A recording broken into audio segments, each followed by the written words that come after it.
dimanche matin à tous. Soyez les bienvenus à la vie comblée. Ce matin, on vous invite à prendre un temps pour s'arrêter et entrer dans la présence de notre Dieu. Amen. À entrer dans sa joie, dans son amour, dans sa victoire. Alors, on vous invite à vous lever pour louer avec nous. Woo! Dieu est bon. Dieu est bon. Oh, tout le temps. Oh, Dieu est bon. Oh, tout le temps. Rempli de compassion, sa miséricorde est sans fin. Dieu est bon, bon, bon, bon, oh, tout le temps. Dieu est bon, Dieu est bon, oh, tout le temps. Oui, Dieu est bon, oh, tout le temps. Rempli de compassion, sa miséricorde est sans fin. Dieu est bon, bon, bon, bon, oh, tout le temps. Remercie le Seigneur, sa miséricorde est sans fin. Remercie le Seigneur, sa miséricorde est sans fin. Remercie le Seigneur, sa miséricorde est sans fin. Dieu est bon, oh, bon, bon, bon, tout le temps. Dieu est bon, Dieu est bon, oh, tout le temps. Oui, Dieu est bon, oh, tout le temps. Rempli de compassion, sa miséricorde est sans fin. Dieu est bon, bon, bon, bon, oh, tout le temps. Cette joie que j'ai, le monde ne me l'a pas donnée. Oh non, non, cette joie que j'ai, le monde ne me l'a pas donnée. Cette joie que j'ai, le monde ne me l'a pas donnée. Il ne l'a pas donnée, il ne peut l'enlever. Dieu est bon, Dieu est bon, oh, tout le temps. Oui, Dieu est bon, oh, tout le temps. Rempli de compassion, sa miséricorde est sans fin. Dieu est bon, bon, bon, bon, oh, tout le temps. Remercie le Seigneur, sa miséricorde est sans fin. Remercie le Seigneur, sa miséricorde est sans fin. Remercie le Seigneur, sa miséricorde est sans fin. Dieu est bon, bon, bon, bon, oh, tout le temps. Cette joie que j'ai, le monde ne me l'a pas donnée. Cette joie que j'ai, le monde ne me l'a pas donnée. Cette joie que j'ai, le monde ne me l'a pas donnée. Il ne l'a pas donnée, il ne peut l'enlever. Cette joie que j'ai, le monde ne me l'a pas donnée. Oh non, non, cette joie que j'ai, le monde ne me l'a pas donnée. Cette joie que j'ai, le monde ne me l'a pas donnée. Il ne l'a pas donnée, il ne peut l'enlever. Il n'y a rien, il n'y a rien, non rien. Rien n'est impossible pour Dieu. Il n'y a rien, non rien. Rien n'est impossible pour Dieu. Il guérit les malades, ressuscite les morts, nourrit 5000 hommes avec un petit morceau de pain. Il n'y a rien, non rien, rien n'est impossible pour Dieu. Il n'y a rien, non rien, rien n'est impossible pour Dieu. Il n'y a rien, non rien, rien n'est impossible pour Dieu. Il guérit les malades, ressuscite les morts, nourrit 5000 hommes avec un petit morceau de pain. Il n'y a rien, non rien, rien n'est impossible pour Dieu. Il n'y a rien, non rien, rien n'est impossible pour Dieu.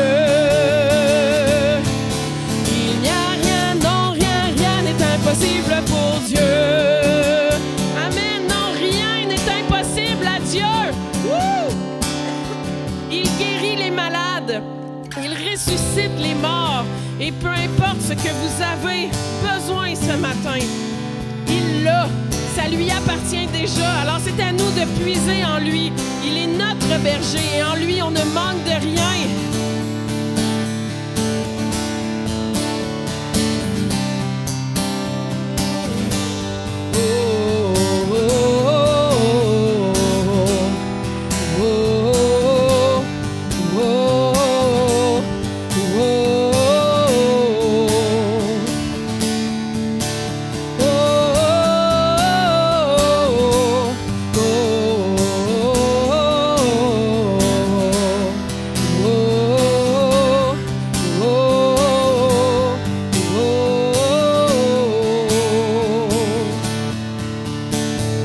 L'Éternel est mon berger, de rien je ne manquerai. Oh mon âme, chante mon âme, pas à pas il me conduit, au bord des eaux calmes je le suis. Oh mon âme, chante mon âme, oui toujours le bonheur et la grâce m'accompagneront devant sa face, dans sa présence, tellement de joie, tellement de joie. Oh, tant qu'il se trouve auprès de moi, aucun mal, mon âme, tu ne craindras. Son temple, je reviendrai, je reviendrai. Et si je traverse encore la vallée de l'ombre de la mort, oh mon âme, chante mon âme, puisqu'il m'aime le premier, non rien ne pourra me séparer de son amour, de son amour. Oui, toujours le bonheur et la grâce m'accompagneront devant sa face, dans sa présence, tellement de joie, tellement de joie. Et tant qu'il se trouve auprès de moi, aucun mal, mon âme, tu ne craindras. Et dans son temple, je reviendrai, je reviendrai.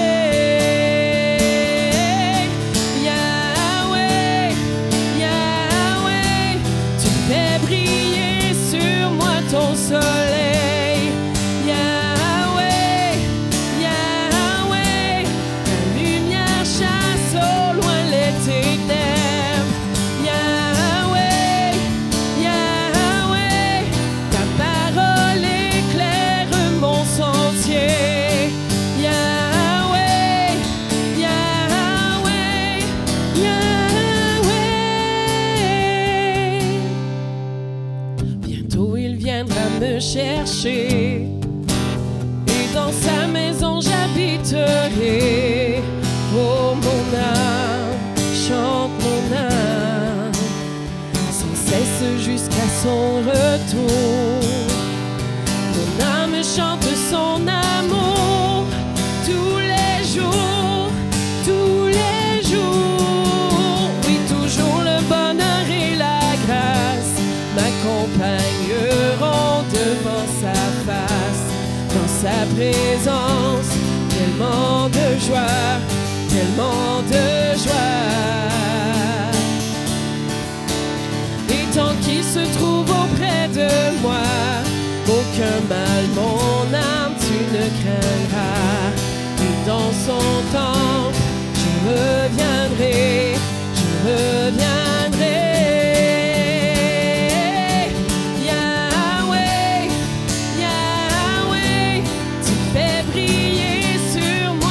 Soleil, Yahweh, Yahweh, ta lumière chasse au loin les ténèbres. Yahweh, Yahweh, ta parole éclaire mon sentier. Yahweh,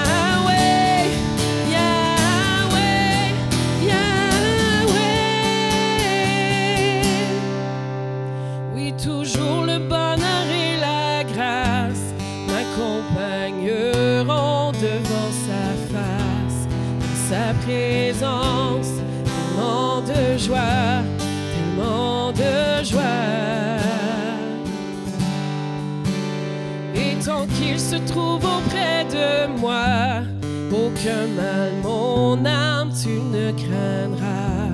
Et dans son temple, je reviendrai, je reviendrai. Oui, toujours le bonheur et la grâce m'accompagneront devant ta face. Dans sa présence, tellement de joie, tellement de joie. Et tant qu'il se trouve auprès de moi, aucun mal, mon âme, tu ne craindras. Et dans son temple, je reviendrai, je reviendrai. Oh, tant qu'il se trouve auprès de moi, aucun mal, mon âme, tu ne craindras. Et dans son temple, je reviendrai, je reviendrai.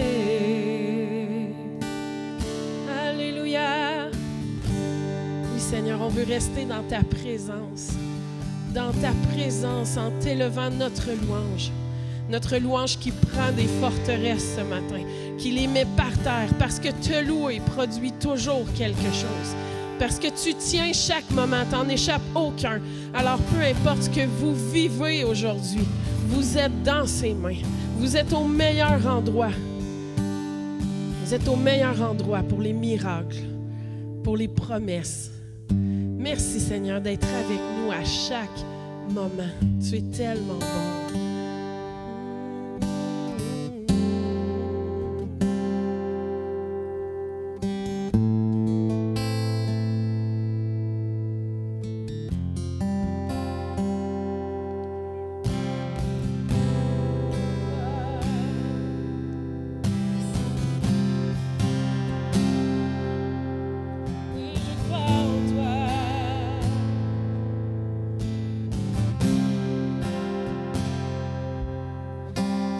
Tiens chaque moment,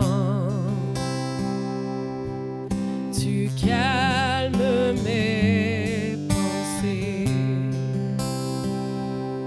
Avec toi, je traverse le feu et tu guéris mes maladies.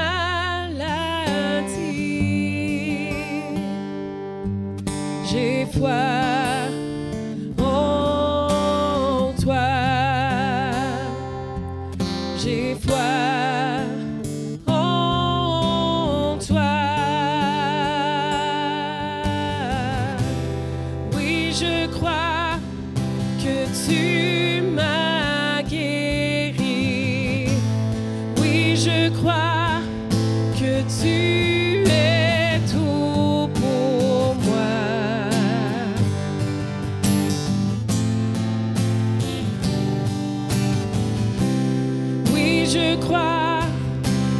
Tu vis en moi.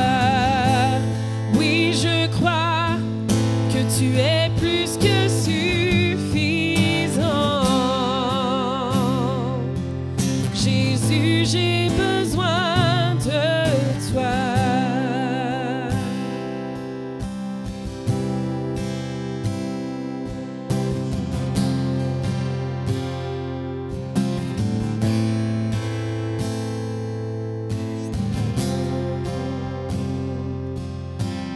Tiens chaque moment, tu calmes mes pensées. Avec toi, je traverse le feu et tu guéris mes maladies. J'ai foi.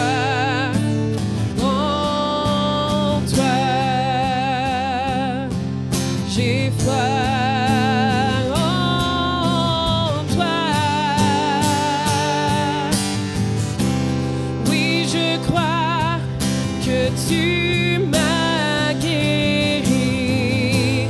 Oui, je crois que tu es tout pour moi.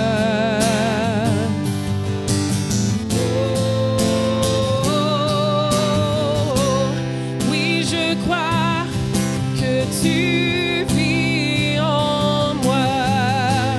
Oui, je crois que tu es plus que suffisant. Jésus, j'ai besoin de toi. Oui, je crois que tu m'as guéri. Que tu es tout pour moi. Alléluia. Oui, je crois que tu vis en moi. Oui, je crois que tu es plus que suffisant. Jésus, j'ai besoin de toi. Rien n'est impossible à toi, mon roi. Rien n'est impossible à toi. Rien n'est impossible à toi, mon roi. Tu tiens ma vie dans tes mains. Non, rien n'est impossible à toi, mon roi. Rien n'est impossible à toi. Rien n'est impossible à toi, mon roi. Tu tiens ma vie dans tes mains. Oui, je crois que tu m'as guéri. Oui, je crois que tu es tout pour moi.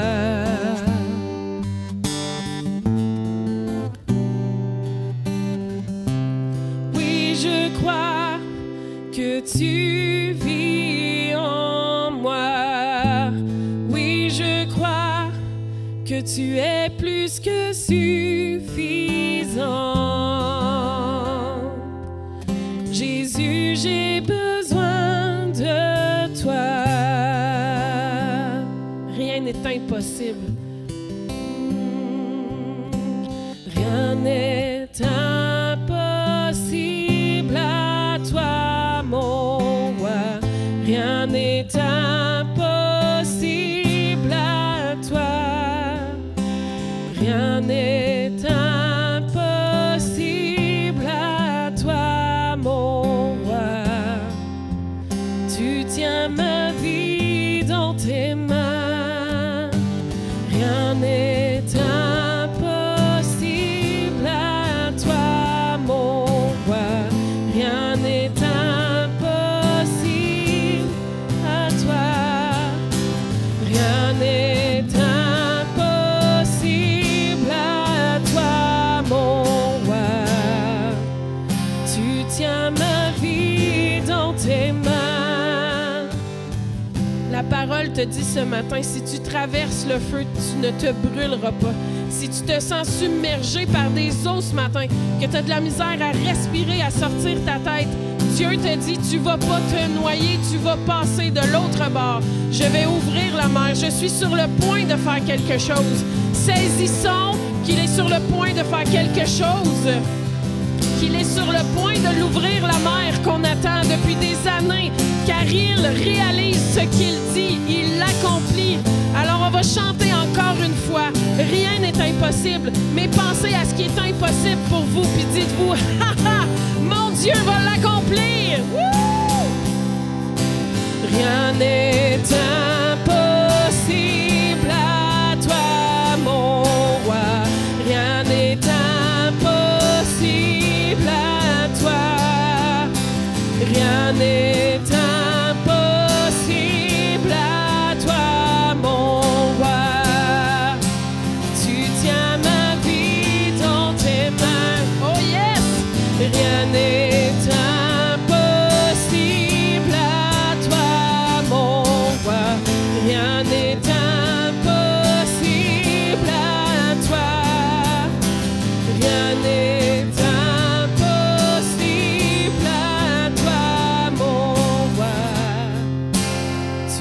tiens ma vie dans tes mains.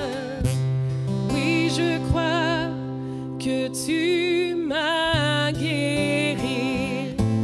Oui, je crois que tu es tout pour moi.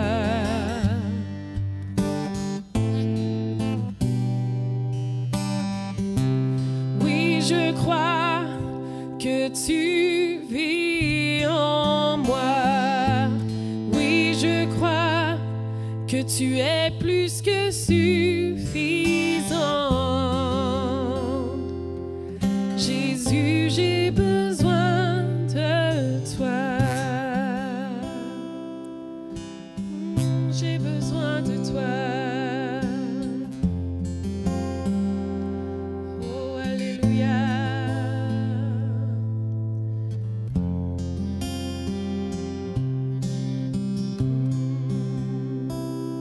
Nous te louons, nous t'adorons, nous t'élevons.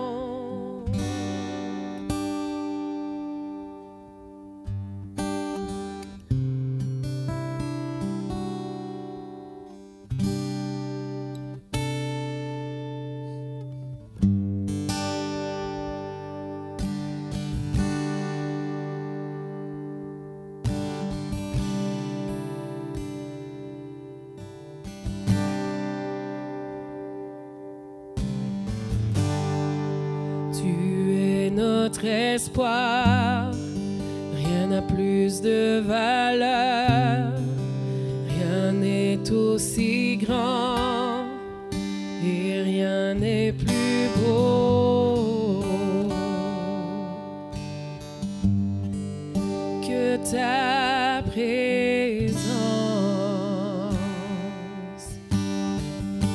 Tu es notre espoir. Tu es notre espoir, rien n'a plus de valeur, rien n'est aussi grand et rien n'est plus beau que ta présence.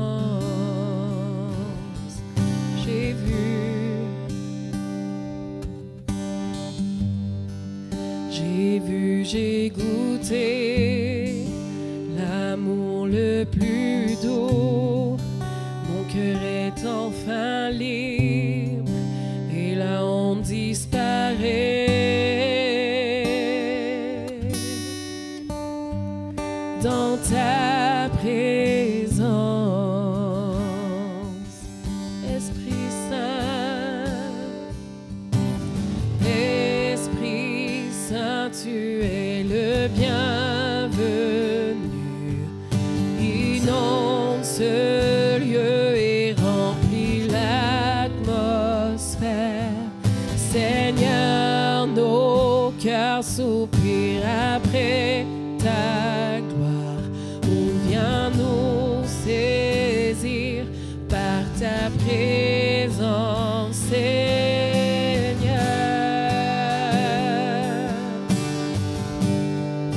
Par ta présence.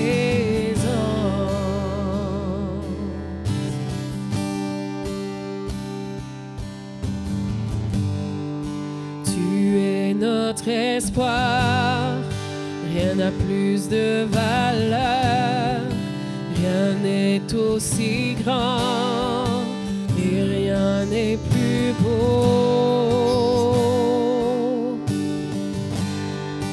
que ta présence.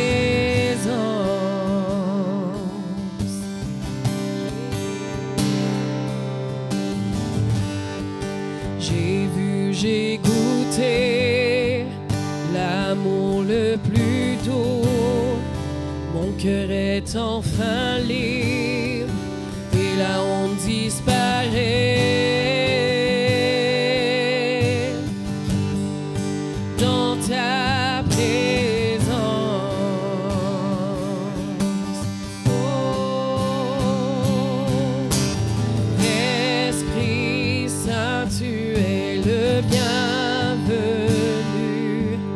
Inonde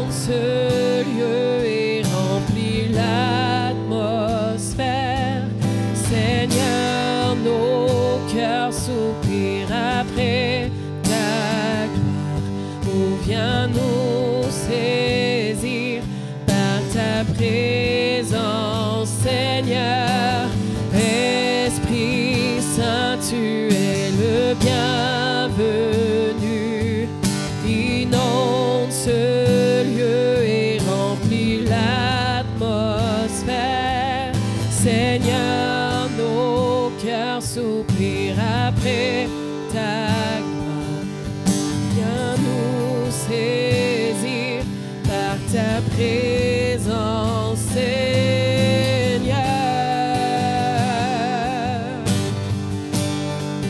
Par ta présence,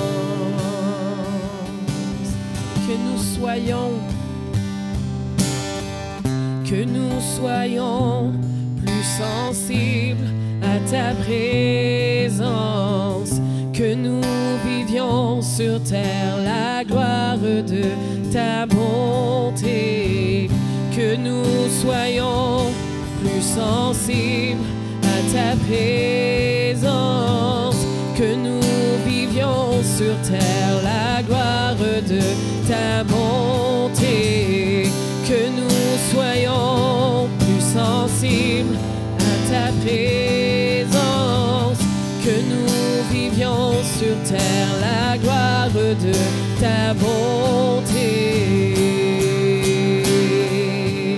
Oh, Esprit Saint, tu es le bienvenu. Inonde ce lieu et remplis l'atmosphère. Nos cœurs soupirent après ta gloire. Ou viens nous saisir de ta présence, Seigneur. Oui, ta présence, par ta présence.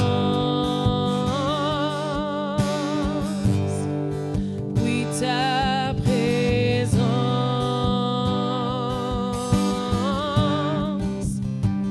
dans ta présence, je suis guéri, dans ta présence, je suis réconforté, Seigneur.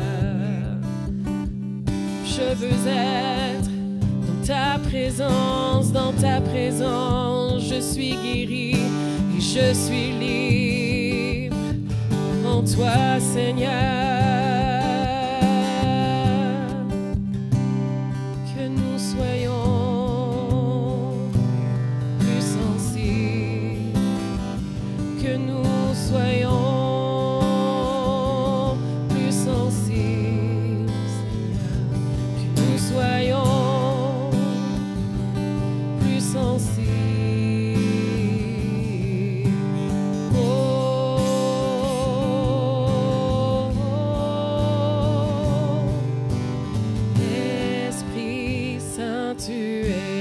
Bienvenue, inonde ce lieu et remplit l'atmosphère.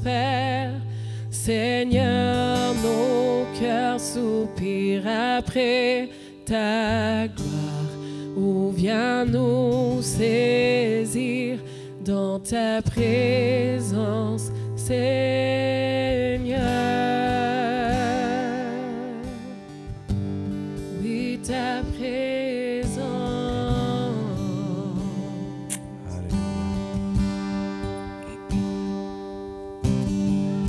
Merci Seigneur pour ta présence. Il n'y a rien de comparable à la présence de Dieu. Imaginez la personne ou une des personnes avec laquelle vous aimez le plus être en présence d'eux. Et dites-vous en ce moment, mais pourquoi est-ce que j'aime être en présence de cette personne?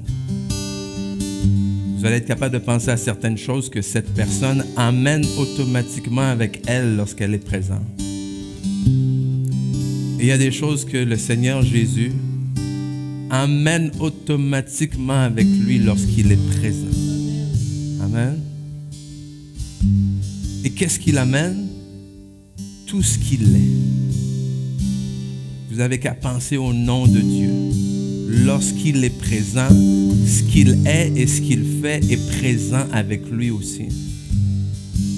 Et je pense que c'est notre responsabilité maintenant, comme on a chanté, d'être simplement plus sensible à sa présence. Vous savez très bien comme moi, vous pouvez être assis à côté de quelqu'un et pas être attentif à sa présence. Amen. Donc, merci Seigneur ce matin pour ta présence. On ne veut pas simplement dire que tu es là, mais on veut vraiment être là aussi avec toi. Être pleinement conscient de ta présence. Merci pour ce que tu fais déjà. Merci pour ce que tu vas faire ce matin dans le cœur de chaque personne. Dans le nom de Jésus. Amen. Vous pouvez vous asseoir, mais on va rester dans cette atmosphère-là. Je vais juste rapidement saluer, dire la bienvenue à ceux et celles peut-être qui sont avec nous pour la première fois aujourd'hui. Est-ce qu'on peut les accueillir chaleureusement? Et avant d'entrer dans la parole, parce que j'ai hâte de poursuivre, ça fait trop longtemps. On a quelque chose qu'on aime faire ici à La Vie Comblée, c'est une consécration de bébés. La famille s'agrandit, la famille s'agrandit. Puis il y a deux façons de s'agrandir une église, soit vous invitez des gens, soit vous faites des bébés. Okay? les deux façons sont bonnes. Okay?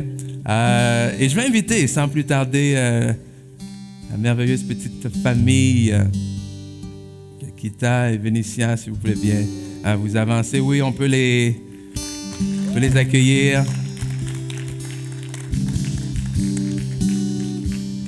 Oh là là. 3 filles. Faites un concours avec Jonathan et il a déjà gagné. C'est fini, c'est ça. 3 belles petites filles. Donc, on aime faire ça. Je ne sais pas qui est là aujourd'hui, qu'est-ce que vous êtes habitués de. On sait que traditionnellement, on voit des fois les baptêmes des petits bébés. Mais lorsqu'on regarde vraiment dans la parole de Dieu, on voit que le baptême est vraiment un acte. OK, je vais faire ça vite, c'est bon. Le baptême est vraiment un acte conscient de quelqu'un qui accepte le Seigneur et donne sa vie au Seigneur. On voit pas donc on voit le baptême chez les gens qui sont conscients, qui font un choix conscient. Mais lorsqu'on voit par contre dans la parole de Dieu, oui, je parle de toi, on voit la présentation, la consécration de bébé, où est-ce que, en fait, les parents s'engagent vraiment devant le Seigneur à élever cet enfant-là dans les voies du Seigneur. Puis, aujourd'hui, en tant qu'Église, en tant que famille, on va les accompagner dans ce geste si important. Et je veux simplement rapidement voir quelques versets avec vous, vous exhorter, vous l'Assemblée, vous les parents également, sur ce que la parole de Dieu nous dit par rapport à ça, par rapport à comment élever nos enfants. Donc déjà, Proverbe 22, 6 nous dit « Instruis l'enfant selon la voie qu'il doit suivre, et quand il sera vieux, il ne s'en détournera pas. » C'est là où pour vous et pour tous les autres parents, n'abandonnez pas de mettre des semences. Amen. Dans le cœur de vos enfants, parce qu'un jour, ces semences-là, au temps opportun, au moment de Dieu, vont porter du fruit. Vous, pères, n'exaspérez pas vos enfants, mais élevez-les en les éduquant et en les conseillant d'une manière conforme à la volonté de Dieu. Donc, parce que je trouve ça injuste et parce qu'on est dans un monde de toute façon d'équité des sexes, je vais dire vous, pères et mères aussi, n'exaspérez pas vos enfants, mais surtout cette partie-là de dire élevez-les, éduquez-les en les conseillant d'une manière conforme à la parole de Dieu. Et ça va de pair avec le verset qu'on va lire, le suivant, en Deutéronome 6, les versets 5 à 7, qui dit « Tu aimeras l'Éternel ton Dieu ». Donc là, ça c'est quelque chose pour vous d'abord, parents. Tu aimeras l'Éternel ton Dieu de tout ton cœur, de toute ton âme, de toute ta force. Et ces commandements que je te donne aujourd'hui seront dans ton cœur. Tu les inculqueras à tes enfants et tu en parleras quand tu seras dans ta maison, quand tu iras en voyage, quand tu seras couché, quand tu te lèveras. Et ce que j'aime dire ici, c'est ça. C'est que si on veut les inculquer, cette parole doit d'abord être dans votre cœur. Parce que ultimement, la Bible nous dit quoi? La Bible nous dit, c'est de l'abondance du cœur que la bouche parle. Ou est-ce qu'on ne veut pas simplement partager des notions intellectuelles avec nos enfants, mais on veut d'abord, avant tout, être des modèles. Et ça commence quoi? Ça commence en inculquant, ou plutôt en imprégnant vous-même vos cœurs avec la parole de Dieu. Ensuite, c'était pour cet enfant, donc on parle ici de Anne, la mère du prophète Samuel, qui parle et qui dit « C'était pour cet enfant que je prierai, et l'Éternel a exaucé la prière que je lui adressais. Alors aussi, je veux le prêter à l'Éternel, on pourrait dire le consacrer. Et il sera toute sa vie prêté à l'Éternel, et ils se prosternèrent là devant l'Éternel. » Et c'est ce qu'on veut faire aujourd'hui. On veut prêter, consacrer, déposer cet enfant-là entre les mains de Dieu. Parce que, ultimement, ce que vous avez hérité du travail de vous occuper de cet enfant-là pour le Seigneur, de l'aider à entrer dans les plans et les projets que Dieu a pour elle. Okay? Donc, c'est quoi? Anna Maili, c'est ça? Anna Maili, donc le Seigneur a des plans et des projets pour elle avant la fondation du monde. Et vous avez ce privilège de travailler avec Dieu pour ça. Tu veux prier pour ta sœur? On va prier maintenant pour ta sœur. OK? Tu veux prier, toi aussi? Ben, vous aussi, j'espère? Alors, tout le monde en prie. Amen. Donc, Seigneur, on te prie d'abord et avant tout pour Anna Maili, Seigneur. On te remercie pour la santé. On te remercie pour la protection, Seigneur. On prie, on déclare que tu as pour elle des plans que tu as créés avant la fondation du monde, Seigneur, avant même, dès qu'elle était dans le sein de sa mère, Seigneur, tu la connaissais, wow. Tu l'avais déjà aimée, tu l'avais déjà établie. C'est pour ces plans, Seigneur, qu'on veut prier aujourd'hui, qu'on prie que rien ni personne, Seigneur, va pouvoir empêcher l'accomplissement des plans, de tes plans sur sa vie, que tu l'aides à grandir en toute sagesse, en toute connaissance de toi, Seigneur Dieu. Que tu aides aussi les parents, Seigneur, Kita et Vénitia, Seigneur, à vraiment éduquer, élever cet enfant dans tes voies, Seigneur. À être patient, comme ta parole dit, ne pas s'exaspérer, Seigneur Dieu, mais toujours chercher conseil en toi, Seigneur, à être eux-mêmes des modèles, Seigneur Dieu, de pouvoir imprégner dans leur cœur d'abord ta parole, Seigneur. Que tout soit fait pour ta gloire, dans le nom précieux de Jésus. Amen. Amen. Amen. Est-ce qu'on peut... on a un petit cadeau, oui? Ben oui, un petit cadeau pour vous.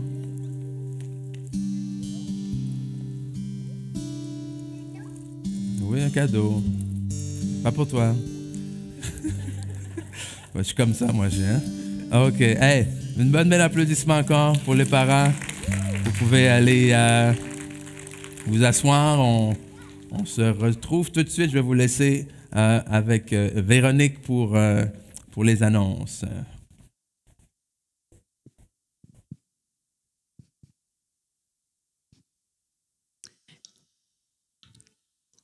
Bon matin, je m'appelle Véronique et c'est avec moi qu'on va faire les annonces aujourd'hui.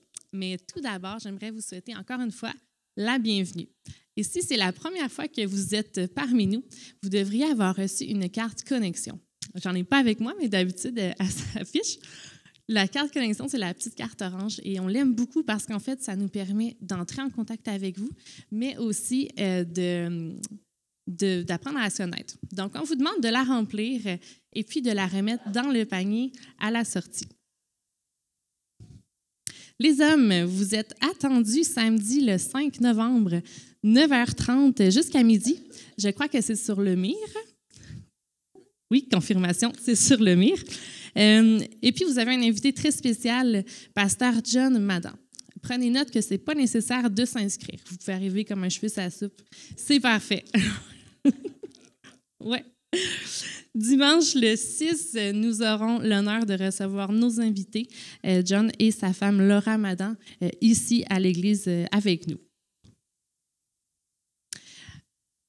Il y aura un déjeuner causerie 50 ans et plus qui aura lieu samedi le 19 novembre à 9h30 et c'est au restaurant Stratos. Vous allez être très bénis parce que c'est le révérend Mario Cyr qui va être avec vous. Et les inscriptions sont nécessaires à la table d'information. Je termine avec le mercredi connexion. Donc, on se rappelle que c'est une formule aux 2 semaines. Bien, c'est cette semaine que ça se passe. C'est à 19h jusqu'à 20h30 sur le MIR. C'est une formule vraiment géniale. On a un temps d'exhortation, d'enseignement. Ensuite, il y a des échanges entre nous et puis un temps de communion fraternelle. Donc, c'est très bénissant et vous ne voulez pas manquer ça. C'est tout pour moi. Je vais laisser la parole à Pasteur Ken. Je pense que j'ai oublié les enfants. Hein? Les enfants, vous pouvez aller dans votre classe. Ils sont sages, hein? Ils sont restés assis, ils attendaient. Ils sont donc bien élevés, ces enfants-là. Oui, je sais.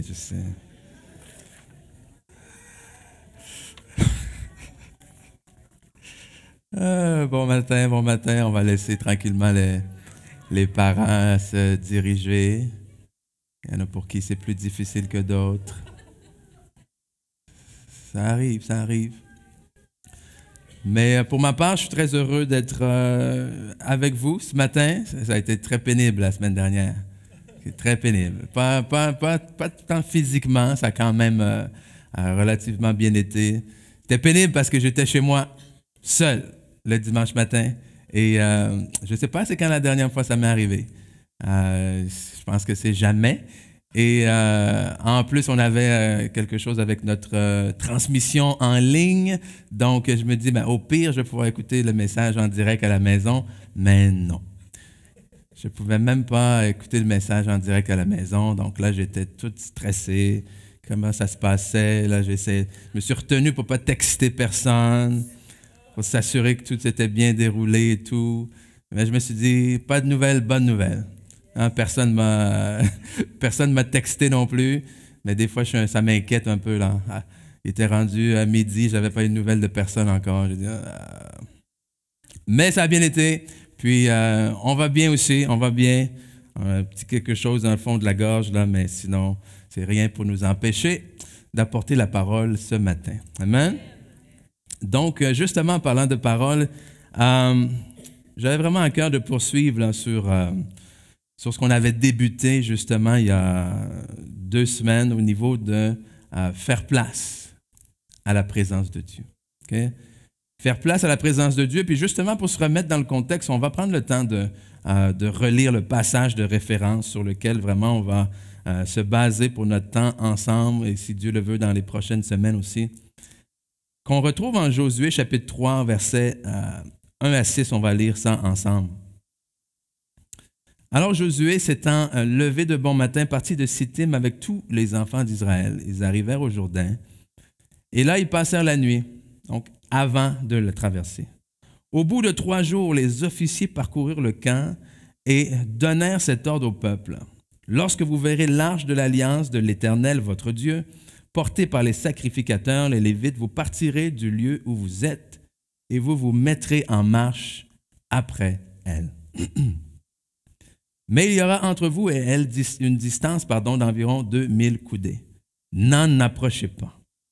Elle vous montrera le chemin que vous devez suivre, car vous n'avez point encore passé par ce chemin. Josué dit donc au peuple, sanctifiez-vous, car demain l'Éternel fera des prodiges au milieu de vous. Josué dit aux sacrificateurs, portez l'arche de l'Alliance et passez devant le peuple. Ils portèrent l'arche de l'Alliance et ils marchèrent devant le peuple. Et ce qu'on avait mentionné, en fait, l'idée ici, ce qui m'avait vraiment saisi, c'était le fait que, d'abord et avant tout, Josué dit « parce que vous n'êtes jamais passé par là encore ». Et je crois vraiment qu'il y a une saison, pour nos vies individuelles, bien entendu, mais pour l'Église également, où est-ce qu'on s'apprête à passer par un chemin par lequel on n'est jamais passé encore. Un chemin où est-ce que, comme on a résumé, ou plutôt comme on avait dit la première fois, un chemin où on a besoin de laisser passer Dieu avant nous.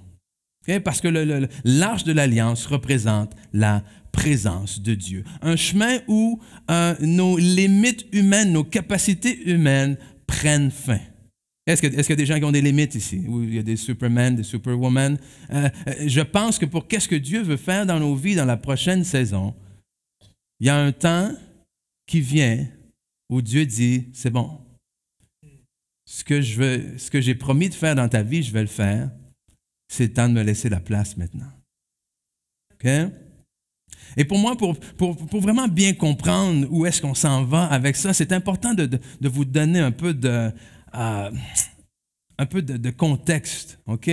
Où est-ce que justement j'avais la discussion avec quelqu'un avant le message qui me demandait, mais ça fait combien de temps vous êtes pasteur ici à l'Église? Et je pense, si je ne m'abuse, qu'en janvier qui vient, ça va faire 7 ans. Ça va faire 7 ans que mon épouse et moi avons repris officiellement la charge de l'Église ici. Et si je recule il y a 7 ans, après la première année de pastorat, on s'est regardé, ma femme et moi, en se disant qu'on ressentait qu'il y avait quelque chose qui manquait.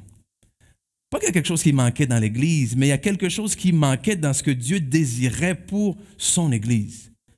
Et je me souviens un temps où est-ce que j'étais en prière devant le Seigneur et je lui ai littéralement dit, après à peu près 1 an de pastorat, j'ai dit, Seigneur, si c'est tout ce qu'il y a dans le ministère de pasteur, j'ai dit, Seigneur, on va parler, toi et moi, mais on va se trouver quelque chose d'autre.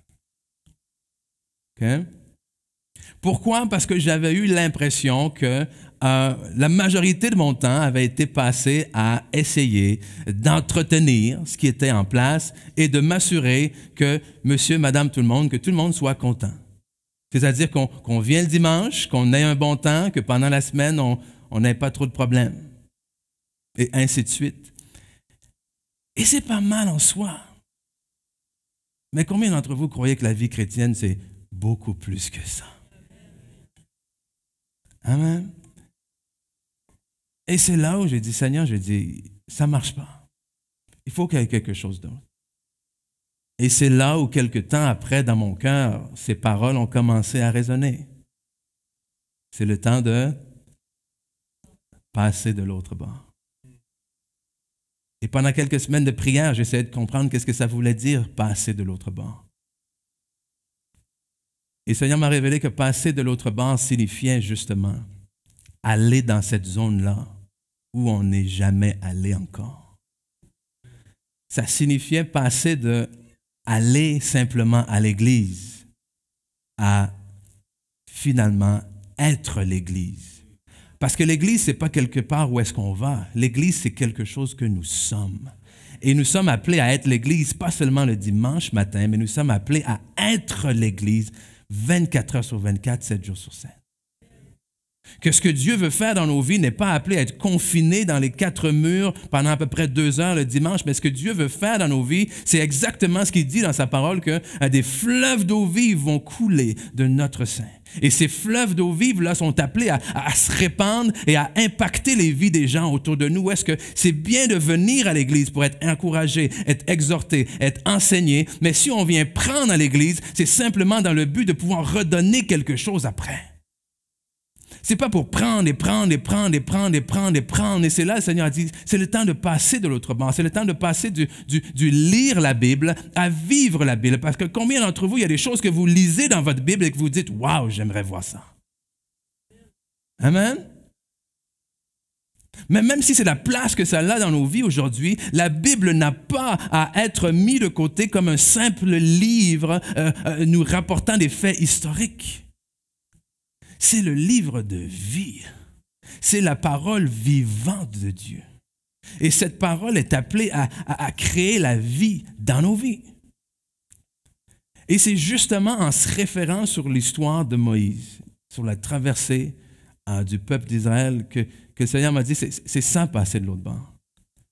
C'est des esclaves qui traversent pour aller dans la terre que j'ai promise pour eux. Et ce que j'avais l'impression qu'il me disait, c'est, il y a une terre que j'ai pour mon Église. Une terre où coule le lait et le miel. Une terre où ils sont capables, pas juste de chanter « Esprit Saint, tu es le bienvenu », mais une terre où ils sont capables de ressentir et de vivre la présence du Saint-Esprit.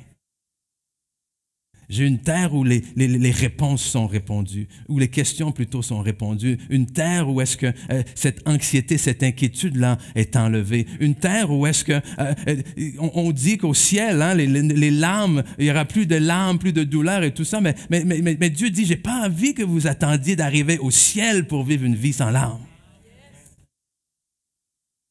Il y a comme une vie où on semble, même une vie chrétienne à laquelle on semble s'être habitué ou pour laquelle on semble s'être contenté. Ou est-ce qu'on dit merci Seigneur quand de temps en temps je suis capable de te voir dans ta vie. Mais Dieu dit je ne veux pas être de temps en temps dans ta vie.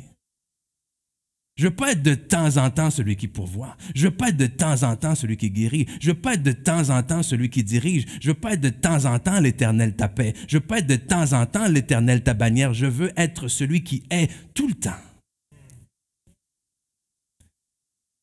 Mais il faut qu'on passe de l'autre bord. Il faut qu'on passe de la mentalité d'esclave à la mentalité de vainqueur. Il faut qu'on passe de la mentalité de victime à la mentalité de, justement, de celui qui règne avec Christ. Et c'est spécial pour moi parce que, justement, au début de cette randonnée traversée, c'est avec Moïse, comme j'ai dit.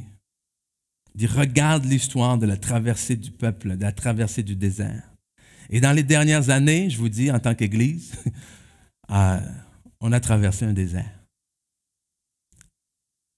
Que vous n'êtes peut-être pas au courant. Mais moi, je lis l'histoire de la traversée du peuple d'Israël dans le désert et je suis capable de voir les différentes étapes à travers lesquelles on a passé en tant qu'Église dans les dernières années.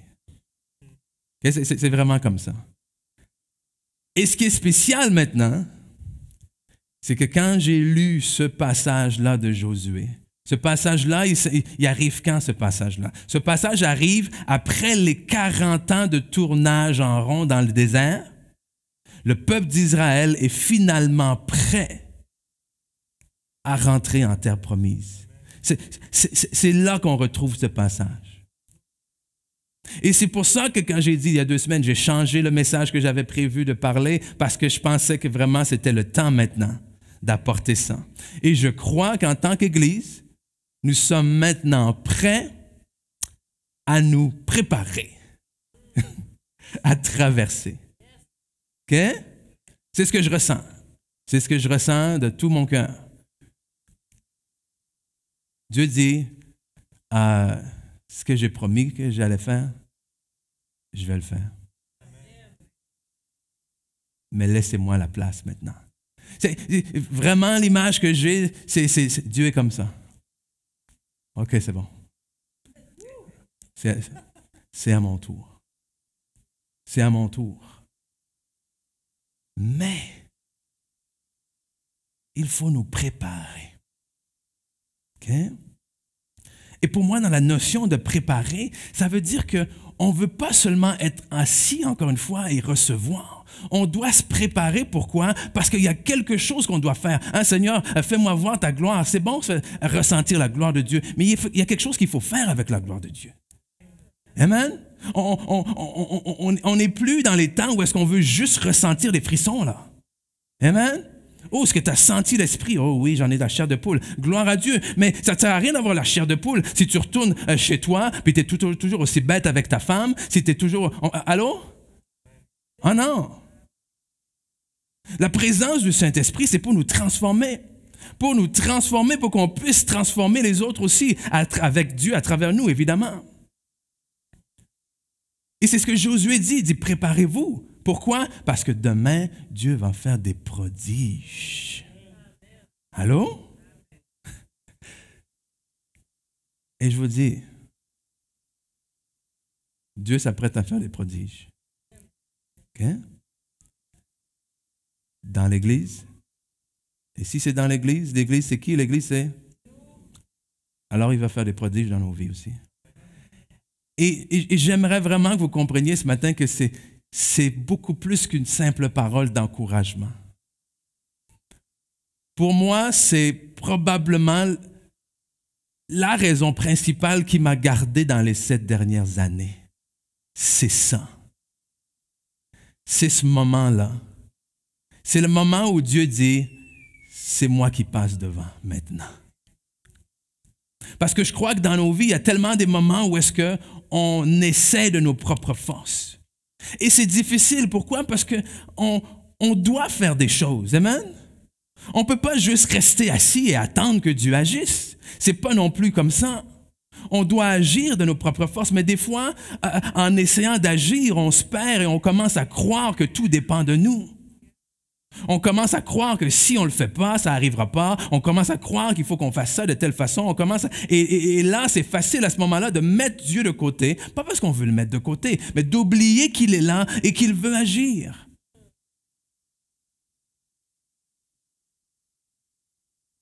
Mais c'est comme si il fallait intentionnellement arriver nous-mêmes au bout de nos propres limites. C'est difficile, ça, hein? Quand est-ce qu'on arrive au bout de nos limites d'habitude? Quand on est au bout de nos limites. Quand est-ce qu'on s'arrête normalement? Quand on n'est plus capable de continuer. Quand on est épuisé, quand on est brûlé, quand on est fatigué, c'est difficile de nous arrêter par nous-mêmes. Et on continue, et on continue. Et là, on dit des choses comme « Je puis tout par celui qui me fortifie ». Oui, c'est vrai. Mais il y a des choses que lui seul peut faire. Okay? Et je veux vous dire, en fait, le message, comme Josué dit au peuple, préparez-vous, car demain, l'Éternel fera des prodiges au milieu de vous. Et aujourd'hui, ce que je voulais souligner particulièrement, c'est que Josué leur dit, sanctifiez-vous. Okay? Sanctifiez-vous. Car demain, l'Éternel fera des prodiges. Sanctifiez-vous, parce que demain, Dieu va agir. Donc, je vais m'attarder quelque temps ce matin sur le sujet de la sanctification. Qu'est-ce que la sanctification? Pourquoi est-ce important, la sanctification? Et comment est-ce qu'on arrive à marcher dans la sanctification? OK? Et on va être dans un mode un peu plus enseignement ce matin. C'est bon? OK? Parce qu'il y a des choses que je vais vous saisissiez. Je veux que vous compreniez et que vous soyez en mesure de mettre en application. Déjà, lorsqu'on parle de sanctification, qu'est-ce que c'est? Si on vous donne une définition très, la définition même du mot grec pour sanctification, c'est aussi simple que mis à part. Okay? Quelque chose de sanctifié, c'est quelque chose qui est mis à part. Donc, la sanctification, c'est être mis à part pour un usage spécifique ou un usage particulier. OK? Donc, quand on parle que nous sommes saints, la Bible dit que nous sommes saints, c'est-à-dire que nous avons été mis à part. C'est important parce que souvent, quand on lit le mot saint dans la parole, beaucoup de personnes ont tendance à penser que le mot saint, ça veut dire parfait. OK? Oui, mais je ne suis pas parfait. Non. Le mot saint ne signifie pas parfait. OK? Le mot saint vient de quelque chose qui a été sanctifié. Et quelque chose qui a été sanctifié, je le répète, c'est quelque chose qui a été mis à part. Okay? Si on prend quelque chose de vraiment pas spirituel du tout, pas biblique du tout, un exemple, c'est quoi? Un exemple qu'on donne souvent, c'est votre brosse à dents. Votre brosse à dents, elle est sanctifiée. Dans le sens où elle est mise à part pour un usage spécifique et unique. Parce que du moment où est-ce que tu fais d'autres choses que te brosser les dents avec ta brosse à dents, c'est fini là. OK? Elle ne retourne pas dans ma bouche, là. C'est sûr que non. Sinon, ben, ça vous regarde, OK? Je ne vous juge pas. Pas de jugement.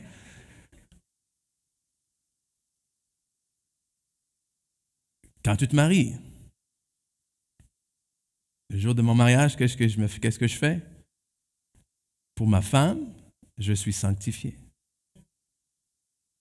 Parce que je me suis mis à part de toutes les autres pour elle. quand on est né de nouveau, quand on accepte le Seigneur, on est mis à part, on est sanctifié. C'est quoi? Il nous prend du monde et il nous met à part. OK? C'est ça la définition de la sanctification. C'est cette vraiment mise à part pour un usage unique. On peut avoir l'idée de se consacrer. Okay? Ma brosse à dents, elle est consacrée, dédiée à ça. Et nous, en tant qu'enfants de Dieu, nous sommes mis à part, consacrés et dédiés à servir le Seigneur. C'est drôle parce qu'ici, évidemment, lorsque Josué parle de « sanctifiez-vous », la pratique de sanctification à l'époque était un peu différente. Okay? La sanctifiez-vous, Josué, probablement ce qu'il voulait dire, c'est quoi? C'est que justement, avant d'aller au combat, avant de dire l'Éternel va être au milieu de vous, ce que les hommes faisaient, c'est souvent, ils allaient soit se laver ou laver leurs vêtements. Okay? Donc, sanctifiez-vous, c'est aller laver vos vêtements, allez vous laver. Et parfois même, ça disait, les hommes qui allaient au combat retournaient pas à la maison pour coucher avec la femme. OK? Bref, c'est gardez-vous purs. Donc, il y a cette idée de sanctification où est-ce que on se nettoie. Rappelez-vous, on croit que Dieu s'apprête à faire des prodiges. Nous croyons que Dieu s'apprête à nous emmener quelque part où ne nous sommes jamais allés. Nous apprête à faire vivre, s'apprête à nous faire vivre, des choses que nous n'avons jamais vécues. Que nos yeux vont voir, des choses que nos yeux n'ont jamais vues. Okay? Il y a quelqu'un qui croit à ça, là? C'est plus que des paroles en l'air, OK? Alors, c'est prépare-toi. Et c'est là où, pour moi, avant de dire comment est-ce qu'on sanctifie, c'est pourquoi c'est important de nous sanctifier. Parce que sanctifier, premièrement, c'est une manière d'honorer sa présence. OK? Me mettre à part, me dépouiller ou quoi que ce soit, c'est une manière d'honorer sa présence. Parce que je crois qu'une des choses qui tue le plus ou qui empêche le plus la présence, la puissance de Dieu de se manifester, c'est le manque d'honneur, justement, pour sa présence et pour qui il est. Ou bref, si on préfère, c'est la familiarité que nous avons avec Dieu. Où on a tellement, avec raison, OK, on a tellement prêché la grâce et l'amour de Dieu que finalement, Dieu, c'est mon buddy, c'est mon pote. OK? Est-ce que je peux chanter que je suis l'ami de Dieu? Est-ce que Dieu est mon Père? Oh oui. Est-ce qu'il est près de moi? Oh oui. On peut, Christ, on est l'épouse de Christ. Oui, il y a tout ça. Mais ça reste Dieu, là. OK? Ce qui peut tuer le plus un couple, c'est quoi? C'est la familiarité. La familiarité, ça veut dire du moment où est-ce qu'on commence à se prendre pour acquis l'un et l'autre. Parce que tu te rappelles, le jour de ton mariage, j'espère que tu t'es lavé. Encore une fois, je ne juge pas. J'espère que tu t'es parfumé. Ou du moins que tu as mis tes plus beaux habits. Et souvent, c'est les habits qu'on met juste cette journée-là, on ne les remet plus jamais. Hein? Et après, il y a ce qu'on appelle la lune de miel. Et après, il y a tous les jours, les semaines, les mois après qui viennent. Mais tranquillement, il y a des choses qu'on appelle la routine qui s'installe. Des fois, il y a des trucs aussi qu'on appelle les enfants qui apparaissent et qui changent ta vie totalement. Et tu dis, qu'est-ce que je suis supposé faire avec ça? Tu mêles à ça le travail, tu mêles à ça les autres obligations. Et sans s'en rendre compte, on devient des colocataires. Et la réalité, c'est que pourquoi il y a eu tant de séparations, de divorces pendant le COVID, le confinement? C'est ça. La familiarité. Et tu imagines en plus, hein, on est là, puis quand tu sors pas, tu fais du télétravail, tu passes ta journée en pyjama, là. C'est comme, je l'aime, ma femme, là. Mais 24 heures sur 24, 7 jours sur 7, en pyjama, avec le truc des yeux comme ça, puis le... Non. Non. Et ça paraît drôle. Mais, comment est-ce qu'on entretient la flamme? Non, je suis sérieux, là. Est-ce qu'il y a des jours où ce que tu t'arranges encore pour ton conjoint et ta conjointe? Après 10 ans, 15 ans, 20 ans de mariage, est-ce qu'il y a des matins où est-ce que tu te mets devant le miroir et tu te dis « Ouf, elle va me trouver belle, il va me trouver beau. » Comment? Okay? Parce que je ne la prends pas pour acquis.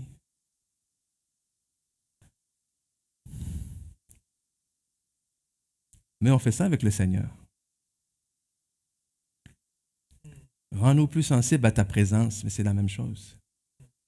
Aide-moi à me rappeler, Seigneur, la femme que j'ai mariée. Aide-moi à me rappeler à quel point je l'aimais il y a 10 ans, 12 ans, 13 ans, okay? 50 ans. Wow. Comment tu fais pour rester 50 ans heureux? Hey, tu ne te prends pas pour acquis. Tu continues à avoir des temps ensemble. Tu continues à te courtiser, tu continues à vouloir que l'autre t'aime. Mais trop souvent, notre relation avec le Seigneur est « j'ai été né de nouveau, j'ai vécu des choses intenses au début, puis après la routine de l'Église, la routine de la vie chrétienne s'installe. Et on fait ce que Jésus déplore en Apocalypse, on oublie notre premier amour. C'est comme ça qu'on oublie notre premier amour. Et on veut se rappeler de notre premier amour une fois de temps en temps lorsqu'on est dans le besoin. Et les fois où est-ce qu'on s'approche de Dieu, ça devient des temps où est-ce qu'on s'approche de lui, dans le fond, pour prier, pour lui demander quelque chose. C'est comme si on s'approchait de notre conjoint juste les fois où est-ce qu'on a envie de quelque chose. Ça ne fait pas des relations solides, ça. Et ce qu'on lit dans la parole par rapport à cette familiarité-là, hein, Matthieu chapitre 13, verset 53. Matthieu 13, 53 nous dit « Lorsque Jésus eut achevé ses paroles, il partit de là, s'étant rendu dans sa patrie, il enseignait dans les synagogues de sorte que ceux qui l'entendirent étaient étonnés et disaient « Mais d'où lui viennent cette sagesse et ces miracles? N'est-ce pas le fils du charpentier? N'est-ce pas Marie qui est sa mère, Jacques, Joseph, Simon et Jude? Ne sont-ils pas ses frères et ses sœurs? Ne sont-elles pas toutes parmi nous?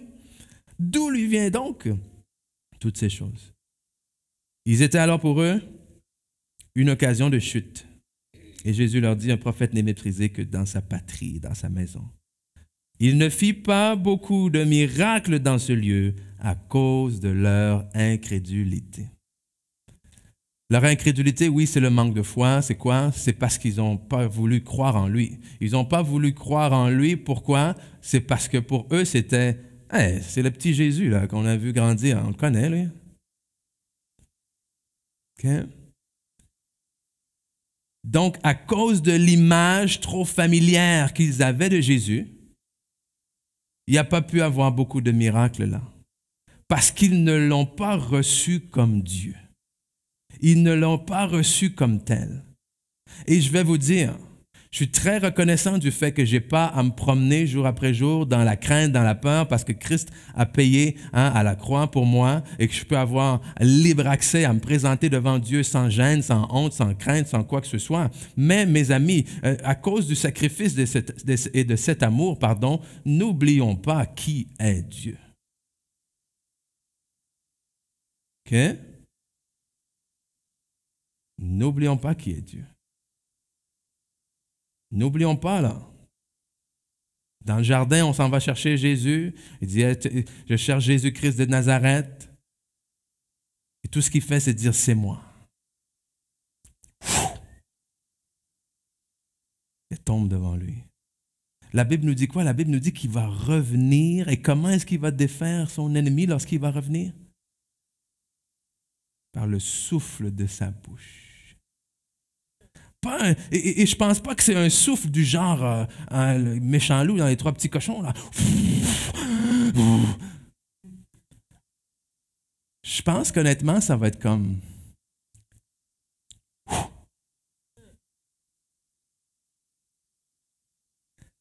C'est ça le Dieu qu'on sert. OK? La terre est son marchepied. OK? Il était, il est, il sera. Il connaît toutes les étoiles. Il connaît le nombre de cheveux sur ta tête. Il connaît tout. Il a tout créé. Avec sa parole, il crée. Donc, si on veut qu'il soit là, on se comprend. On veut que Dieu soit présent. Mais alors, mettons une atmosphère dans l'Église et dans nos vies qui soit digne de celui qu'on attend. Amen? Tu sais, si on attendait, et je ne sais pas si ça va arriver un jour, mais un exemple simple, là. Si vous attendez un roi ou quoi que ce soit, un ministre ou quelqu'un d'importance que vous savez qui va venir dans votre maison, mais je t'assure que tu n'étais pas en pyjama quand elle arrive, là. Amen? Tu n'es pas en pyjama. Tu n'as pas fait le ménage une fois, tu l'as fait 2 fois, 3 fois, 4 fois. Tu dis aux enfants, bougez pas. De peur qu'ils bougent, qu'ils déplacent quelque chose. Non, non, non, non. On honore et on prépare selon l'honneur qu'on porte à la personne qui vient. Alors ma question, c'est si Dieu a décidé de faire de nos vies son temple, de notre corps ce temple, alors comment est-ce que l'on honore sa présence dans nos temples? Parce qu'on peut bien parler de l'Église en tant que lieu, que bâtiment, comment est-ce qu'on l'honore dans le lieu, amen? Mais comment est-ce qu'on honore sa présence dans notre corps? Déjà, on arrive à l'heure aussi. Amen? Lorsque tu attends un invité, tu es chez toi.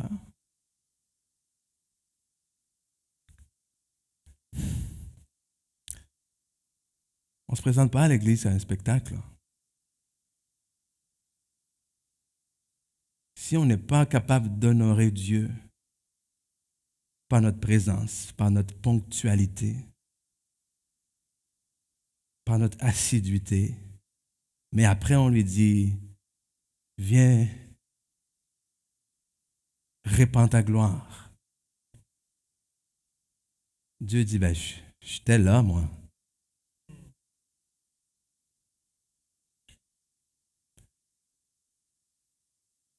Vous voyez que c'est tranquille, parce que ce n'est pas agréable la sanctification. Mais c'est quoi? Ça nous ramène à ce que Jésus dit, ceux qui portent du fruit, je vais les émonder pour qu'ils portent encore davantage de fruits. Émonder, ça veut dire quoi? Ça veut dire couper. Ça veut dire littéralement, en fait, je vais enlever ce qui est sec et qui ne porte pas de fruits pour pas que ça étouffe qu'est-ce qui peut en porter. Mais est-ce que c'est agréable se faire émonder? Ce n'est pas agréable. OK? Mais tu ne peux pas tout garder. Si tu veux t'astiner à garder des choses secs dans ta vie, eh bien, ça va étouffer ce que Dieu veut faire. Okay? La sanctification, c'est se dépouiller. Et non seulement ça nous aide à honorer la présence de Dieu, mais l'autre chose que la sanctification fait, c'est que, littéralement, un peu dans la ligne de ce qu'on vient de dire, c'est que ça nous aide à atteindre notre destinée. Oui, la sanctification, oui, vous aide à accomplir votre destinée en Christ. Pourquoi? Parce que, écoute, qui croit que Dieu a des plans pour nous? Il l'a créé avant la fondation du monde. Qui veut entrer dans ces plans-là? Eh bien, la sanctification va vous aider à accomplir ça.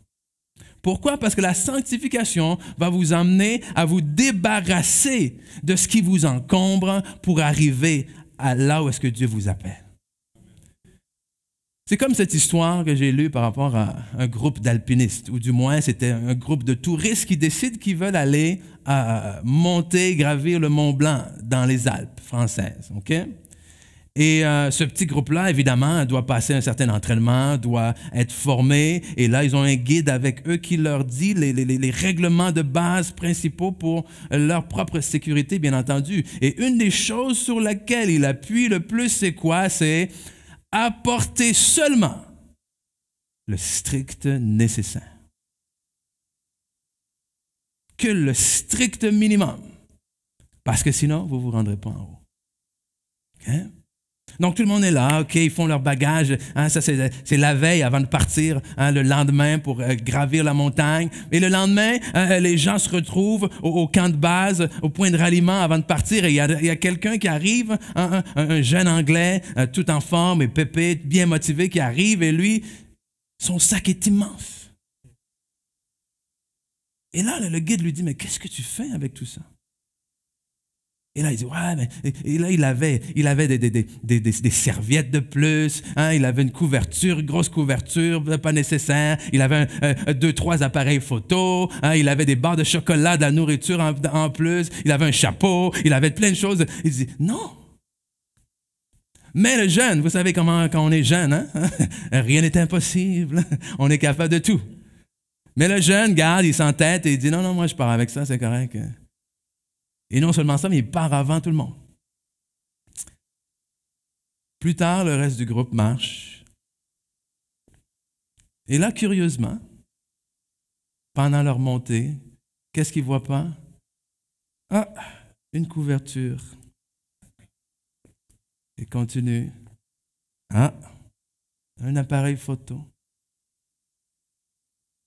Ah, des barres de chocolat qui traînaient là par terre, jusqu'à arriver quelques pieds du sommet et voir le jeune homme qui...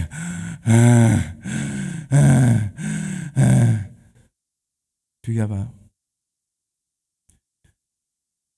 Il y a des choses, mes amis, qui alourdissent votre marche avec le Seigneur. Vous ne pouvez pas tout emmener avec vous. C'est le plus difficile, personnellement, je crois, dans le passage de l'autre bord. C'est la décision la plus difficile que vous allez avoir à faire. Décidez de quoi vous allez vous débarrasser. On se rappelle du peuple d'Égypte dans le désert. À un moment donné, ils sont arrivés, ils ont fait quoi? Ils ont dit, hey, on a faim. On s'ennuie de la viande qu'on avait en Égypte. Et ils ont dit, pour de la viande, retournons en Égypte. Oh my God. Et je vous dis, on va être limité à la gloire de Dieu qu'on va pouvoir goûter parce qu'il y a trop de choses vers lesquelles vous avez encore besoin de retourner. OK? Et le plus difficile là-dedans, c'est quoi?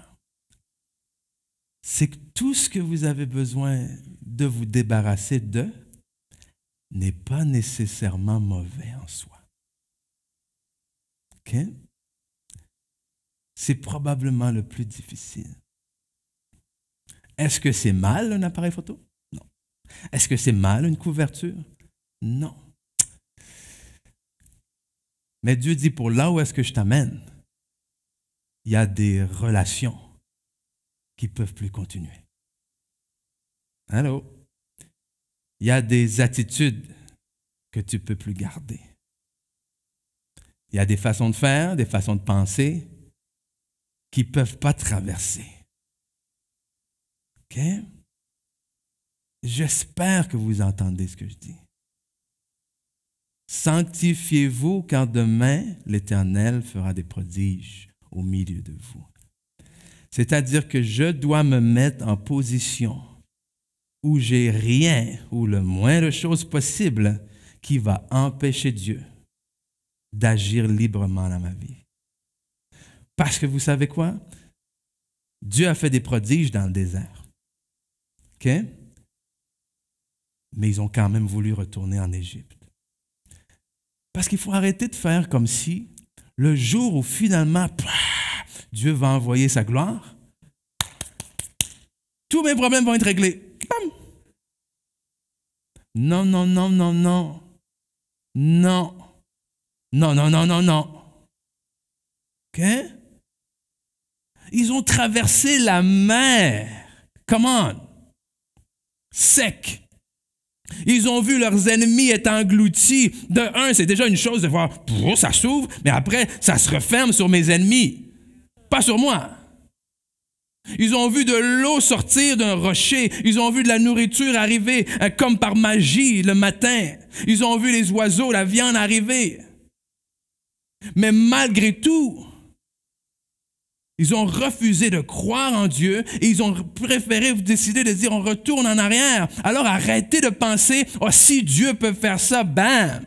Oh non, le plus grand changement qu'il doit avoir dans le désert, c'est ici et là.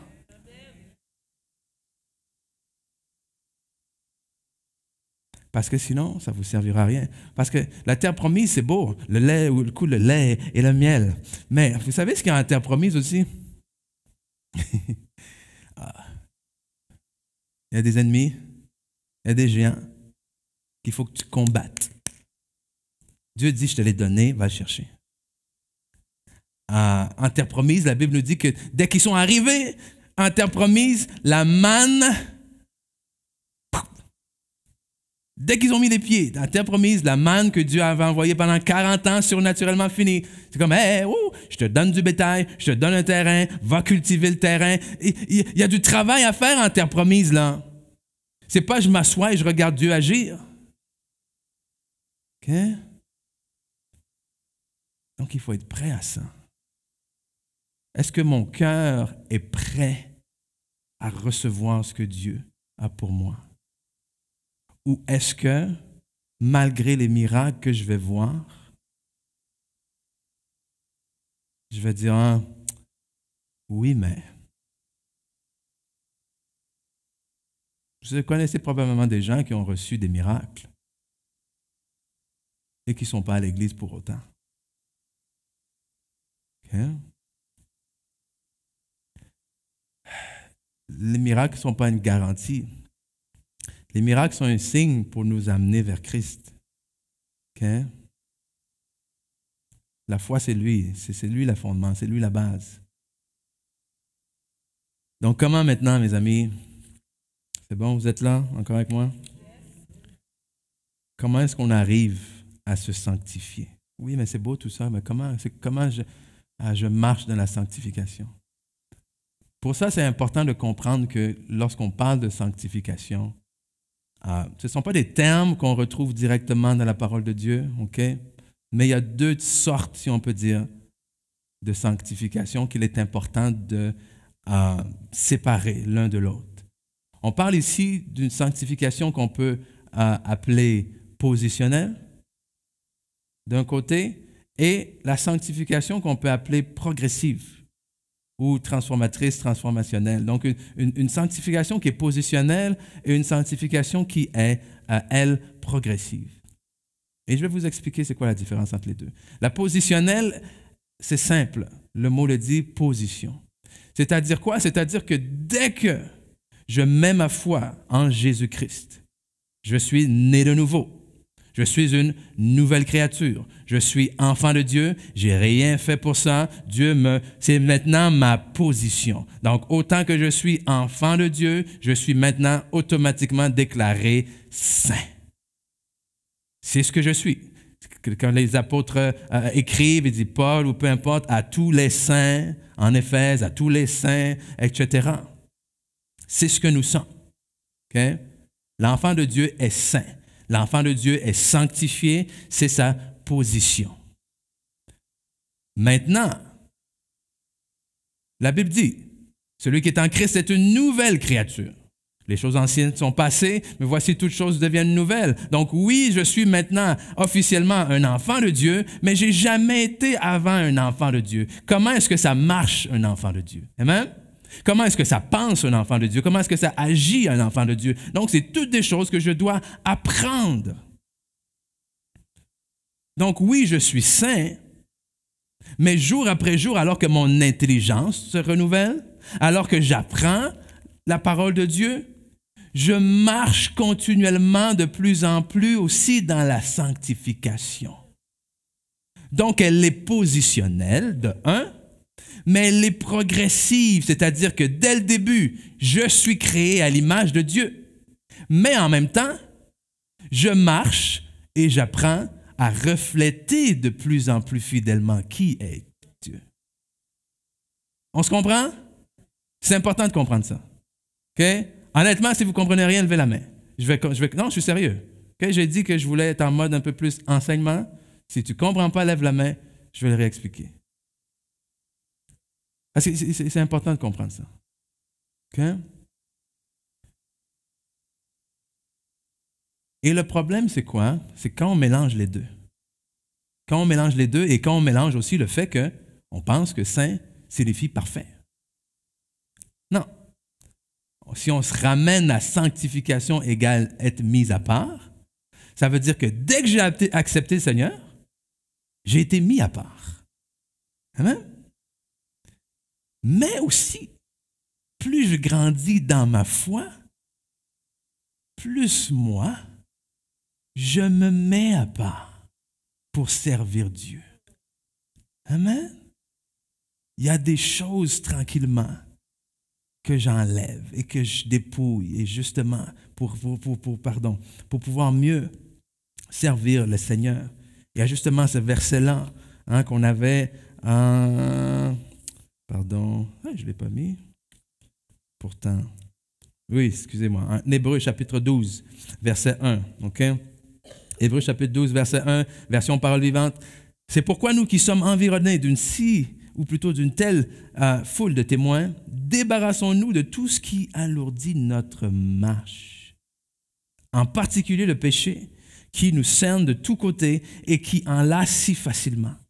Et courons avec persévérance vers le but proposé dans la piste tracée devant nous. Débarrassons-nous de tout ce qui alourdit notre marche. Et le problème qu'il y a eu dans le milieu chrétien et qu'il peut avoir lorsqu'on parle de sanctification, c'est lorsqu'on confond les deux. Il y a une sanctification qui est là, directe, qui est l'œuvre de Dieu, mais il y a une autre sanctification, la progressive, qui est une œuvre que je dirais coopérative. Et je m'explique. OK?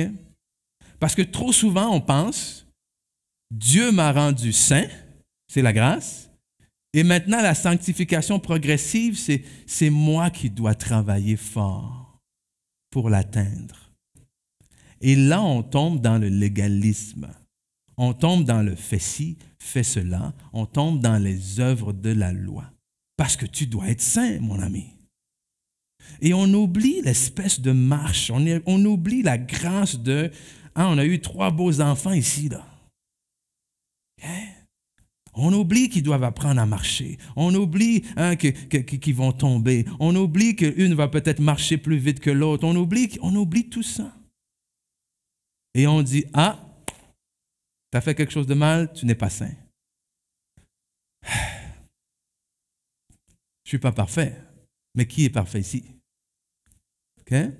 Parce que la sanctification, la sainteté, ce n'est pas la perfection. C'est une marche à travers laquelle j'apprends à être de plus en plus à l'image de Jésus-Christ. Et cette marche-là, c'est une œuvre conjointe entre l'œuvre de l'Esprit et moi.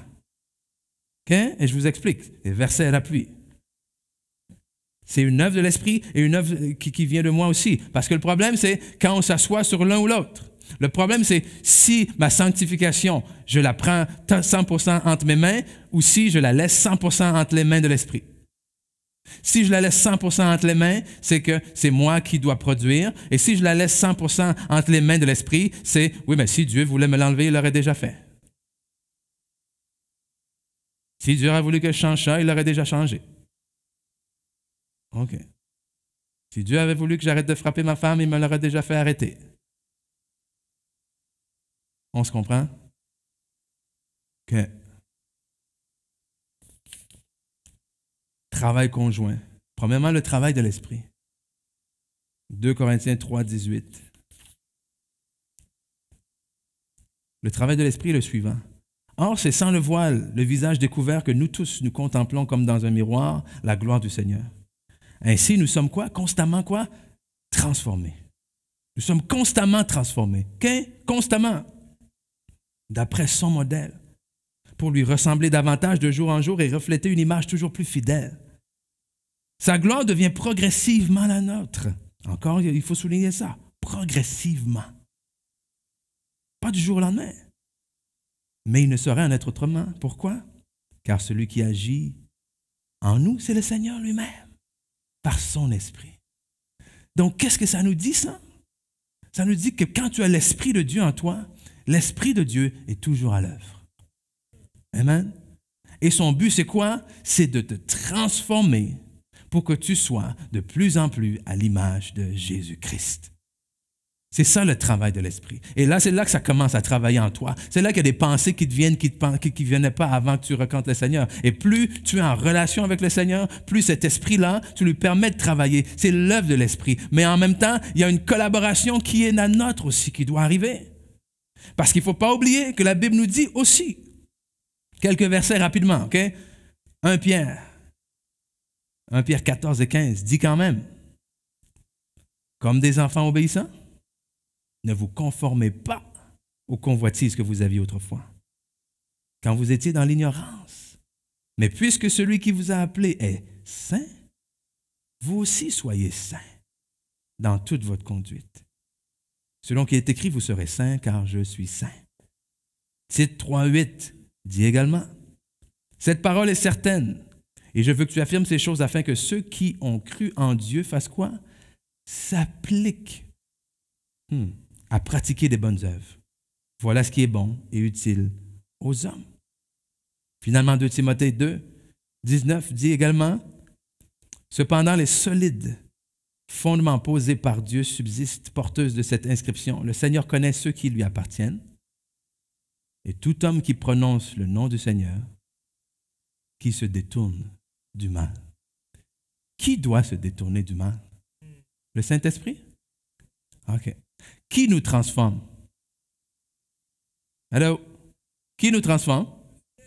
OK. Qui doit se détourner du mal? Qui nous transforme? Qui doit se détourner du mal? OK. Donc, pour que ça fonctionne, qui doit travailler?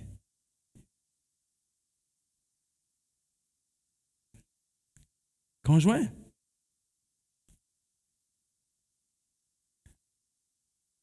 Résistez au diable. Soumettez-vous à Dieu.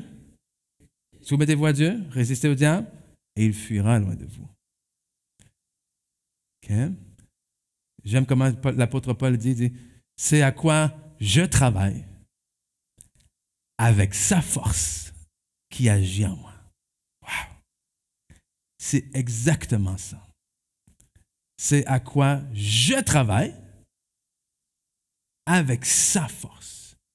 Bref, j'utilise sa force, j'utilise son esprit, j'utilise la transformation. Et comment est-ce qu'il nous transforme? Il nous transforme à travers sa parole, il nous transforme à travers ce qu'il dépose en nous. Mais comment est-ce que moi je m'applique? C'est que je prends ce que le Saint-Esprit me donne et je l'applique. Parce que vous savez quoi? Le Saint-Esprit, oui, il vous transforme à l'image de Dieu, mais le Saint-Esprit ne peut pas vous obliger à faire quoi que ce soit que vous ne voulez pas faire. Donc, l'œuvre transformatrice de l'Esprit va bloquer selon votre obéissance à l'Esprit. C'est ça. Comment il me transforme? Parce qu'alors que je lis, alors que je prie, le Saint-Esprit montre des choses. Ça vous arrive, ça? Hein? De vous faire révéler des choses, de vous faire chuchoter des... fais attention à ça, n'est-ce pas? Sois un peu plus poli avec cette... l'autre fois, quand tu as agi comme ça, C'est ça. Et là, nous, on a une réponse à avoir à ça. Ça, c'est l'œuvre transformatrice de l'Esprit qui va entrer dans sa plénitude quand moi, je vais obéir à ça. Si moi, je réponds, oui, mais c'est pas de ma faute. Oui, mais tu sais pas, c'est lui qui a commencé. Saint-Esprit, tu es le bienvenu. Really?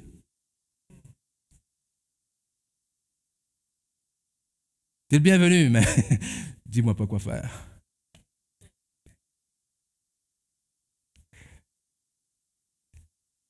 Tu es le bienvenu. Tant que tu ne m'obliges pas à trop changer. Tant que je peux garder la viande que j'avais en Égypte et l'emmener avec moi aussi. Et c'est tellement stupide, hein? Je m'excuse. Je t'amène dans un pays où coule le lait et le miel. Toi, tu penses à la viande. Il ne va rien manquer, là. OK? C'est un travail conjoint. Ça doit se faire à deux. Galates 5,16, je pense que ça vient un peu conclure tout ça. Galates 5,16 nous dit, Luc, tu vas avancer, s'il te plaît. Je dis donc, marchez selon l'Esprit et vous n'accomplirez pas les désirs de la chair. Okay, comment je vais être sanctifié? Comment est-ce que je peux marcher? Comment est-ce que je peux arrêter de faire telle chose? Hein? Marchez selon l'Esprit et vous n'accomplirez pas les désirs de la chair. Car la chair a des désirs contraires à ceux de l'Esprit et l'Esprit en a des contraires à ceux de la chair. Ils sont opposés entre eux afin que vous ne fassiez point ce que vous voudriez. Parce que souvent, la manière dont on intervient, on a un peu ce réflexe-là, OK? Et même lorsqu'on va parler des thérapies ou quoi que ce soit, la manière dont on va intervenir pour régler les situations problématiques dans nos vies ou les dépendances ou peu importe, souvent, c'est quoi? Souvent, ça va être, je vais trouver des moyens où je vais travailler très fort ou faire beaucoup d'efforts pour arrêter de faire ça. OK? Donc, je me focus sur le problème et comment est-ce que je peux arrêter d'agir de cette façon-là. Bref, on se focus sur la chair. Mais ici, ça nous dit, marche selon l'Esprit. Tu veux régler ça? Tu veux mettre tes efforts quelque part? Mets tes efforts à marcher selon l'Esprit. Parce que tu sais quoi? Si tu marches selon ce que le Saint-Esprit te dit là, c'est impossible que tu fasses ça. Parce que les deux, ils ont des désirs complètement opposés, qui ne se croiseront jamais. Si tu veux régler ici, oh, mets-toi à 100% là. Ouais, mais c'est tellement difficile. Oui, mais comment je peux arrêter ça? Oui, mais je veux arrêter. Oui, mais... Et c'est là où est-ce que quand je rencontre des gens, c'est souvent là que ça arrête. Parce que pour beaucoup de gens, malheureusement, ce n'est pas concret, ça, comme conseil. Les gens veulent savoir, oui, mais qu'est-ce qu'il faut que je fasse? Et là, le bon vieux pasteur, fatigant, tout ce qu'il dit, c'est, oui, mais lis ta Bible. Prie. Oh, j'ai déjà fait ça. J'ai déjà lu ma Bible. J'ai déjà prié plein de fois. Oui, mais dis-moi, je sais pas, là. Il faut que je me réveille à 5 heures du matin pendant 21 jours. Il faut que je fasse telle chose. Il faut que je fasse ci. Dis-moi. Et on met tellement espoir dans les choses comme ça. Mais la parole dit, hey, rapproche-toi de moi comme jamais. Passe du temps avec moi. Assure-toi que dans le fond, la chose qui a le plus en toi, c'est moi. Parce que si la chose qui a le plus en toi, c'est moi, ce qui va déborder dans les situations, c'est quoi? C'est moi.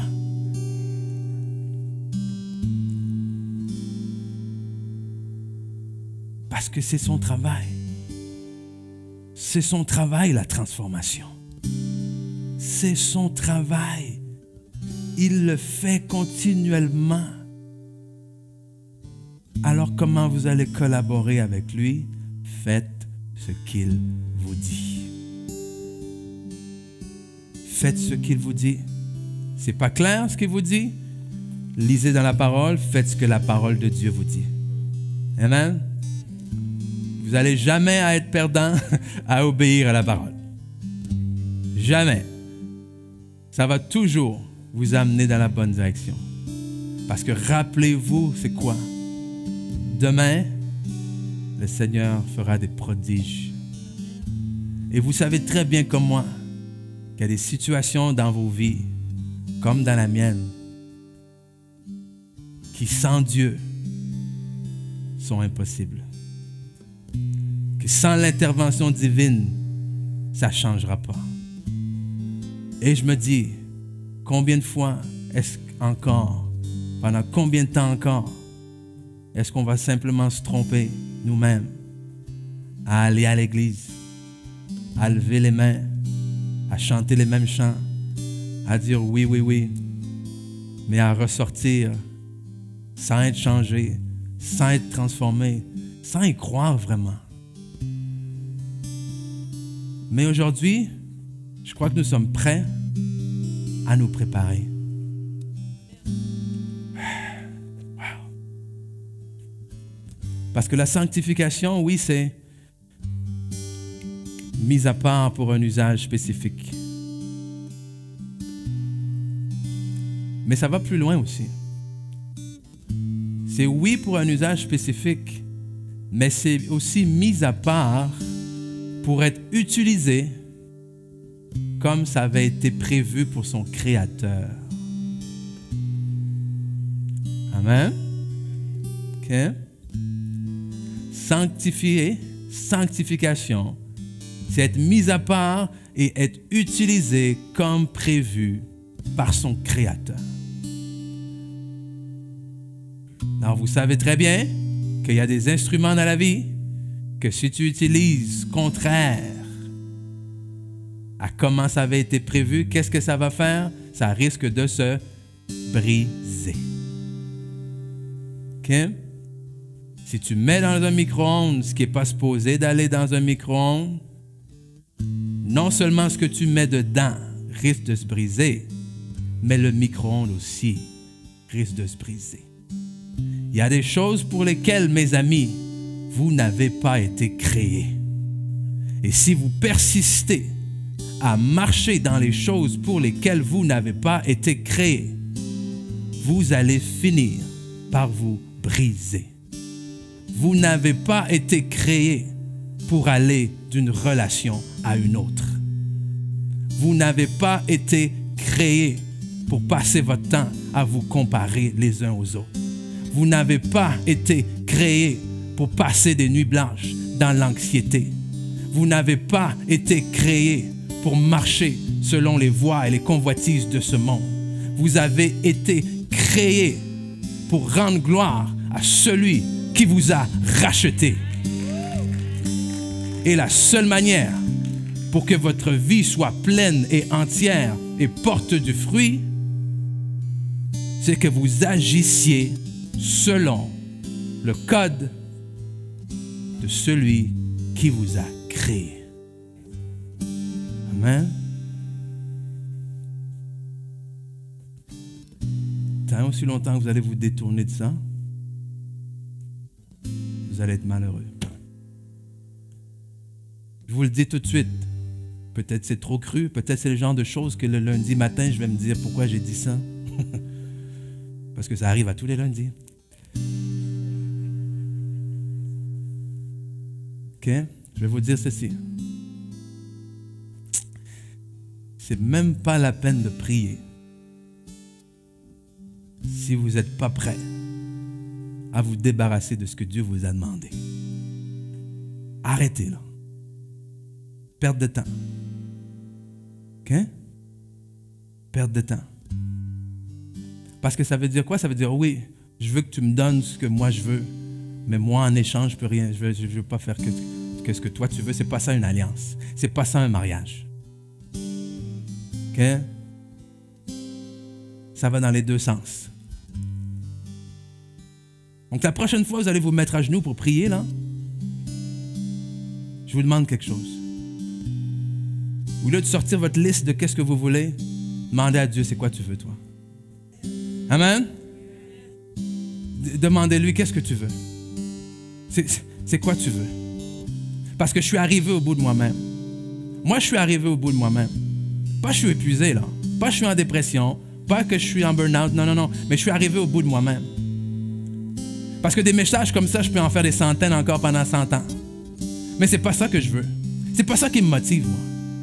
Ce qui me motive, c'est de voir les vies transformées. Et je sais qu'il y a des choses que moi, je peux faire qui sont limitées. Je sais qu'il y a des transformations, des choses que vous avez besoin dans vos vies, que seule la présence, la puissance, la manifestation de l'Esprit de Dieu peut changer, peut transformer. Amen? Alors, il faut se poser la question. Pour combien de temps encore est-ce qu'on veut simplement se réunir pour le simple plaisir de se réunir? Ou est-ce qu'on veut dire, ouais, sanctifions-nous ensemble. Dépouillons-nous ensemble les uns les autres de ce qui alourdit notre marche. Laissons le Saint-Esprit nous travailler, nous diriger et faisons-lui confiance que peu importe ce qu'il nous demande d'enlever, c'est parce qu'il y a quelque chose pour nous de bien meilleur. Et c'est ça qu'il faut faire confiance. Vous pensez vraiment que Dieu vous demande de vous débarrasser de quelque chose parce qu'il veut vous rendre misérable? Oh, ça c'était bon pour toi, mais je te l'enlève parce que je veux te donner quelque chose de moins bon pour que tu sois misérable? Come on! Non! Il veut qu'on le reflète et on n'a pas un Dieu misérable. On a un Dieu grand, un Dieu bon, un Dieu qui est puissant. Il y a des gens à l'extérieur de ces 4 murs qui ont besoin de rencontrer ce Dieu-là.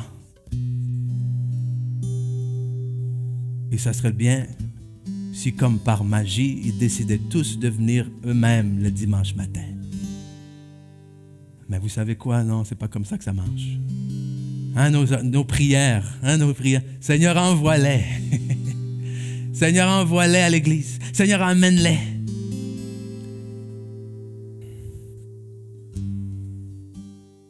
Que diriez-vous de vous, allez-y? Amen. Seigneur, envoie-moi. Parce que ce que les gens ont besoin de connaître, ce n'est pas l'Église. Ce que les gens ont besoin de connaître, c'est Christ. OK? Et si vous êtes le temple de Christ, si vous êtes saint et mis à part par Dieu, alors les gens peuvent connaître Christ à travers vous. Alors il se trouve maintenant que c'est génial. Où est-ce qu'il n'y a plus seulement un pasteur, mais il y en a des centaines. Pourquoi? Parce qu'on prêche avec notre vie.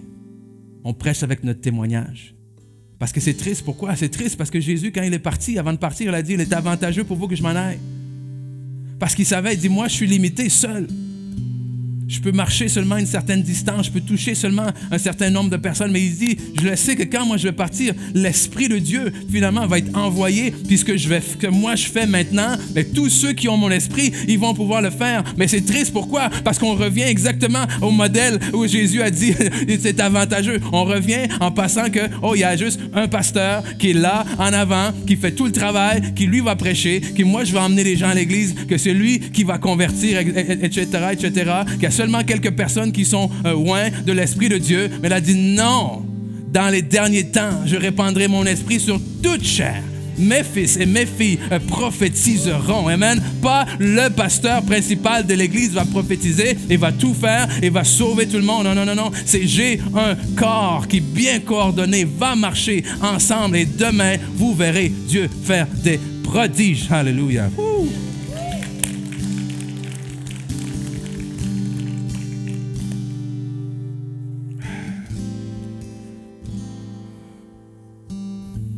Amen. Merci Seigneur. Ouf. Alléluia. Je prie pour chaque personne ici, Seigneur, qui a besoin de ta direction.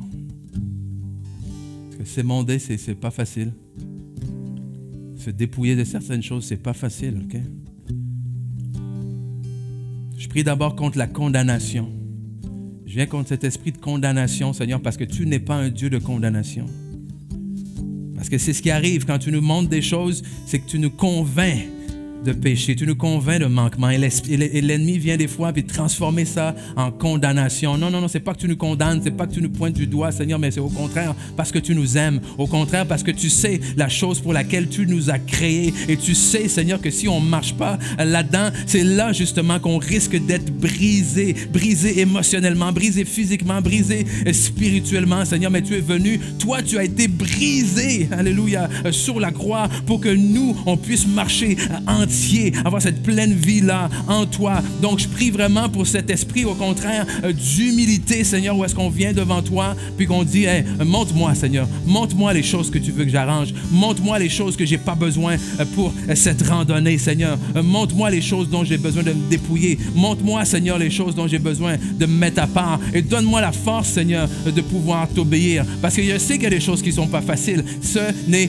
pas facile. Ce n'est pas facile. Mais posez-vous la question, jusqu'à quel point est-ce que vous avez faim de la gloire de Dieu?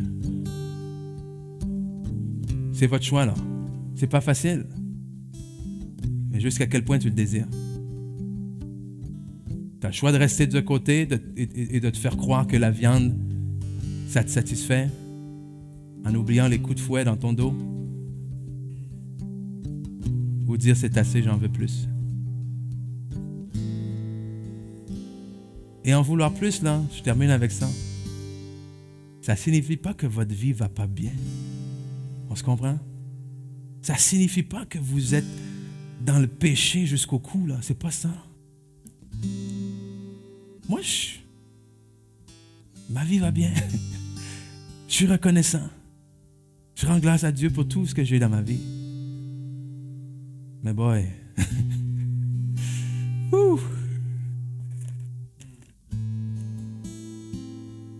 il y a tellement plus quand je lis ça. Amen. Et je n'arrive plus à me satisfaire de moi. Je suis rendu là. J'arrive plus. Et je suis aujourd'hui exactement là où j'étais il y a 7 ans. Quand j'ai dit, Seigneur, si c'est juste ça, j'en veux plus. Je ne veux pas quitter l'église, là, c'est pas ça que je dis. Calmez-vous.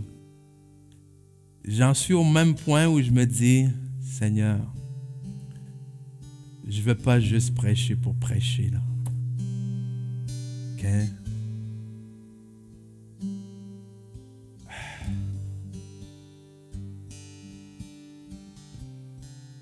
Faut qu'il y ait plus. Parce que tout ce que ce monde offre aux gens, vous le savez comme moi, ça ne fonctionnera pas. Merci Seigneur que tu nous envoies,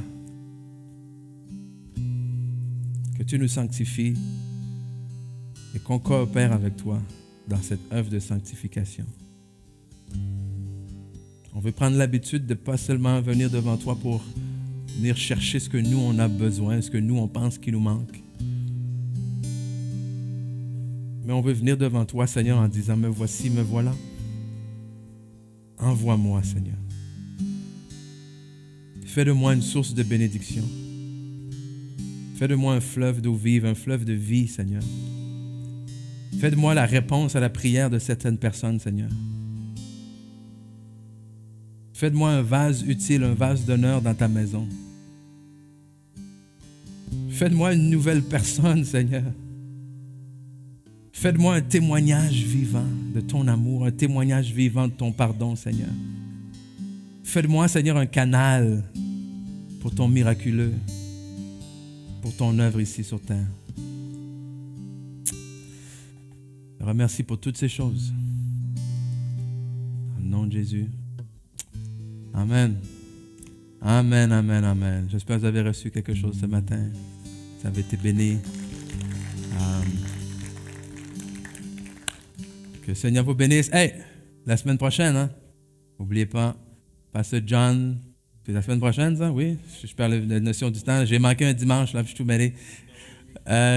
Les hommes, samedi, venez en grand nombre, 9h30 sur le Mire. Et dimanche prochain, Pasteur John et son épouse seront ici pour apporter la parole.